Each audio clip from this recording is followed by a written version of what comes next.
നമസ്കാരം. കുടിയേറുക എന്നത് മലയാളിയുടെ മനസ്സാണ്. അവൻ കുടിയേറിക്കൊണ്ടേയിരിക്കും. ആദ്യകാലത്തൊക്കെ കേരളത്തിന് പുറത്തുള്ള മറ്റ് സിറ്റികളിലേക്കായിരുന്നെങ്കിൽ പിന്നീട് വിദേശ രാജ്യങ്ങളിലേക്കായി. അമേരിക്കയിലും ജർമ്മനിയിലുമൊക്കെ കുടിയേറ്റം ഉണ്ടായിരുന്ന ഒരു കാലമുണ്ടായിരുന്നു. പിന്നീട് ഗൾഫ് രാജ്യങ്ങളിലായിരുന്നു കുടിയേറ്റം. പക്ഷേ കഴിഞ്ഞ ഒരു നൂറ്റാണ്ടിൽ മലയാളികൾ പാശ്ചാത്യ രാജ്യങ്ങളിലേക്ക് കുടിയേറുന്നത് പതിവാക്കി. ബ്രിട്ടനിലും ഓസ്ട്രേലിയയിലും കാനഡയിലും ന്യൂസിലൻഡിലും അയർലൻഡിലും ഒക്കെയായി മലയാളികൾ കുടിയേറി തുടങ്ങി. ഇക്കൂട്ടത്തിൽ ഏറ്റവും അധികം മലയാളികൾ എത്തിയത് ബ്രിട്ടനിലാണ്. ബ്രിട്ടനിൽ പലതവണ പലതരം കുടിയേറ്റ പരിഷ്കാരങ്ങളുണ്ടായപ്പോൾ മലയാളികളാണ് ഏറ്റവും അധികം അവസരം ഉപയോഗിച്ചത്. അത്തരത്തിൽ ബ്രിട്ടനിലുണ്ടായ ഏറ്റവും ഒടുവിലത്തെ കുടിയേറ്റ പരിഷ്കാരം ബ്രെക്സിറ്റും പിന്നീടുണ്ടായ കോവിഡും കഴിഞ്ഞ് ബ്രിട്ടനിൽ ആൾക്ഷാമമുണ്ടായപ്പോൾ അവർ വർക്ക് പെർമിറ്റ് നിയമങ്ങളിൽ ഇളവ് നൽകിയപ്പോൾ തുടങ്ങിയതാണ്. 2021 മുതൽ 2024 വരെയുള്ള 3 വർഷം വലിയ തോതിൽ ഇളവുകൾ നൽകി.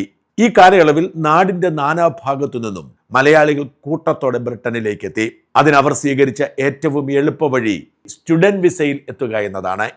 അതുവരെ കെയററായി പണി കിട്ടണമെങ്കിൽ നിങ്ങൾ നേഴ്സ് ആകണമായിരുന്നെങ്കിൽ ഈ 21 മുതൽ 24 വരെയുള്ള കാലയളവിൽ എന്തെങ്കിലും ഡിഗ്രി ഉള്ളവർക്കോ എന്തിനേറെ +2കാർക്കോ പോലും വർക്ക് പെർമിറ്റ് കിട്ടി. വർക്ക് പെർമിറ്റ് കിട്ടുന്നവർക്ക് മാത്രമല്ല, അവരുടെ കുടുംബാംഗങ്ങൾ, ഭാര്യയ്ക്കാണ് വർക്ക് പെർമിറ്റ് എങ്കിൽ ഭർത്താവിനും മക്കൾക്കും അവിടെ സൗജന്യമായി എത്താൻ സാഹചര്യമൊരുങ്ങി. അങ്ങനെ ആയിരക്കണക്കിന് മലയാളികളാണ് 21 മുതൽ 24 വരെ ബ്രിട്ടനിലേക്ക് കുടിയേറിയത്. അവർക്കൊക്കെ ഏതാണ്ട് 2.5-3 വർഷത്തെ വിസയാണ് ആദ്യം കൊടുക്കുന്നത്. കാലാവധി കഴിയുമ്പോൾ വീണ്ടും നീട്ടിക്കൊടുക്കും.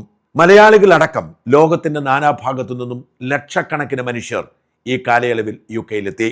2023 മാത്രം കെയറർ വിസയിൽ എത്തിയവരുടെ ആശ്രിത വിസയിൽ, അതായത് ഡിപ്പെൻഡന്റ് വിസയിൽ UK-യിലെത്തിയത് ഏതാണ്ട് 1,20,000-നും 1,50,000-നും ഇടയിൽ ആളുകളാണ്. വലിയൊരു പ്രതിസന്ധി ബ്രിട്ടനിൽ ഇതിനിടയിൽ രൂപപ്പെടുന്നു. ആവശ്യത്തിലധികം ആളുകൾ എത്തുന്നു.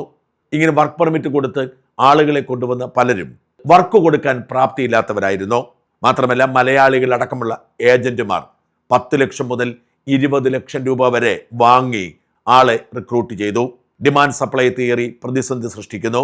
തദ്ദേശീയരായ മനുഷ്യർക്ക് തൊഴിൽ കിട്ടാത്ത സാഹചര്യം ഉണ്ടാവുന്നു. ഈ അവസരം മുതലെടുത്തുകൊണ്ട് റിഫോം UK എന്ന പേരിൽ ഒരു പുതിയ രാഷ്ട്രീയ പാർട്ടിക്ക് രൂപം കൊടുത്തുകൊണ്ട് ഒരു വലത് വംശീയവാദിയായ നേതാവ് രംഗത്ത് വരുന്നു. നൈജൽ ഫറേജ് എന്നാണ് അദ്ദേഹത്തിന്റെ പേര്. ഇദ്ദേഹം റിഫോം UK എന്ന പേരിൽ രൂപീകരിച്ച പാർട്ടിയോടെ ഇതിനു മുൻപ് UK-യിലെത്തി സെറ്റിൽ ചെയ്ത മലയാളികളടക്കമുള്ള കുടിയേറ്റക്കാർ പിന്തുണ പ്രഖ്യാപിക്കുന്നു. അമിതമായി ആളുകൾ എത്തിയതോടെ വാടകയ്ക്ക് പോലും വീട് കിട്ടാത്ത സാഹചര്യം ഉണ്ടാകുന്നു. വീട് വില കുതിച്ചുയരുന്നു. തൊഴിൽ ലഭ്യത ഇല്ലാതാകുന്നു. ഇത്തരം സാഹചര്യത്തിൽ റിഫോം UK കത്തിപ്പടർന്നപ്പോൾ പരമ്പരാഗത രാഷ്ട്രീയ പാർട്ടികളായ ലേബർ പാർട്ടിയും കൺസർവേറ്റീവ് പാർട്ടിയും ഒരുപോലെ ക്ഷയിക്കുന്നു. ഇപ്പോഴൊരു തെരഞ്ഞെടുപ്പ് നടന്നാൽ ഏറ്റവും അധികം സീറ്റ് നേടാൻ പോകുന്നത് റിഫോം UK എന്ന ഈ പുതിയ പാർട്ടിയായിരിക്കും. ഈ സാഹചര്യത്തിൽ നിലവിലുള്ള പാർട്ടികളും കുടിയേറ്റ നിയമത്തിൽ ശക്തമായ നയവ്യതിയാനം വരുത്തുന്നു. ഇപ്പോൾ ബ്രിട്ടൻ ഭരിക്കുന്ന ലേബർ പാർട്ടി നടക്കുന്ന ഉപതെരഞ്ഞെടുപ്പുകളിലെല്ലാം അമ്പെ തോറ്റം പൊന്നു. പ്രാദേശിക കൗൺസിൽ തെരഞ്ഞെടുപ്പിൽ റിഫോം UK പാർട്ടി മുമ്പിലെത്തുന്നു.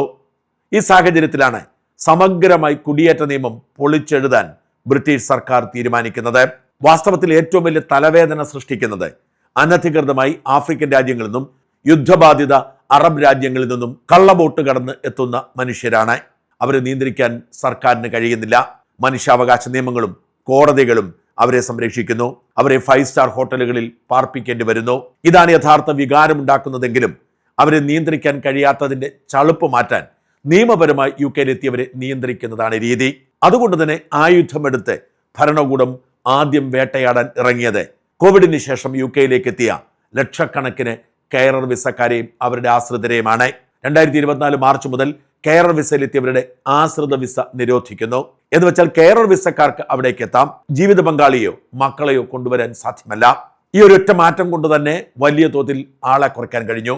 2025 ജൂലൈ മുതൽ കെയറർ വിസയും നിരോധിച്ചു.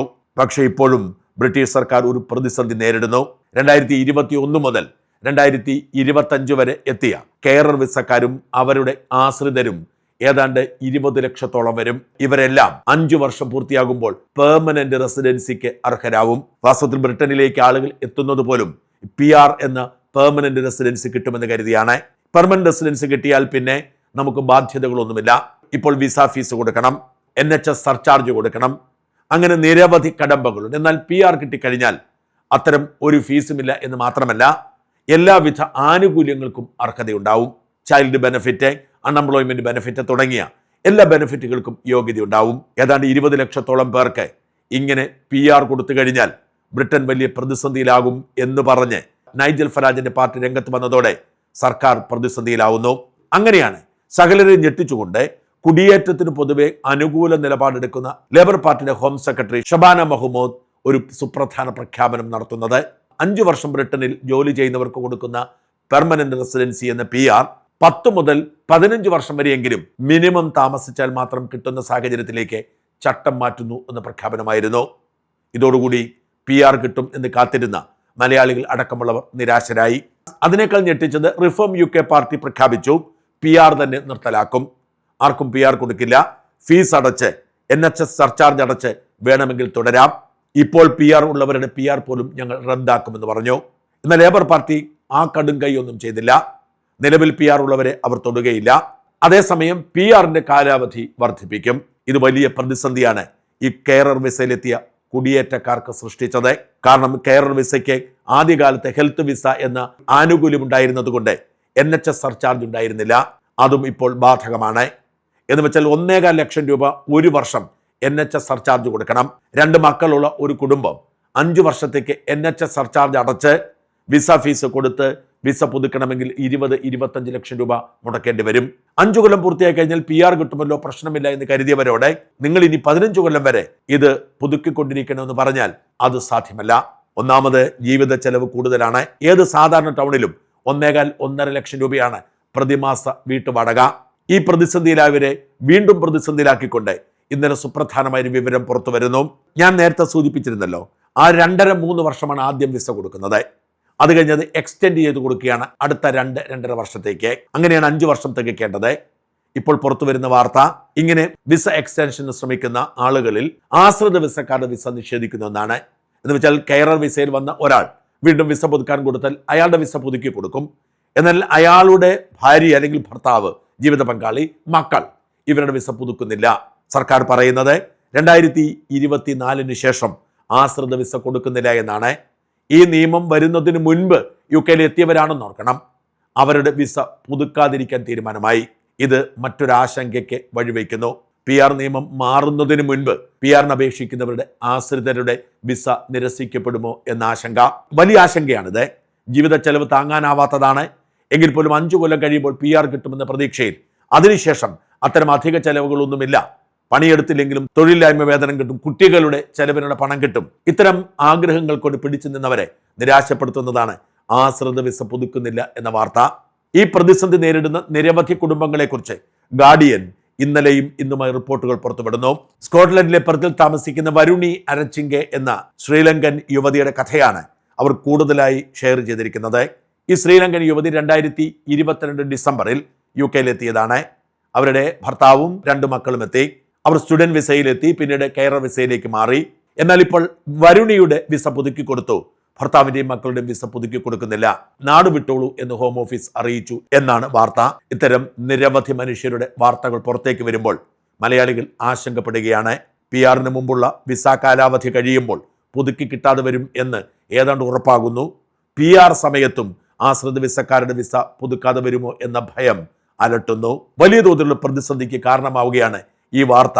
ആയിരക്കണക്കിന് മലയാളികളടക്കം UK കോവിഡാനന്തരം കുടിയേറിയ ലോകമെമ്പാടുമുള്ള കുടിയേറ്റക്കാർക്ക്.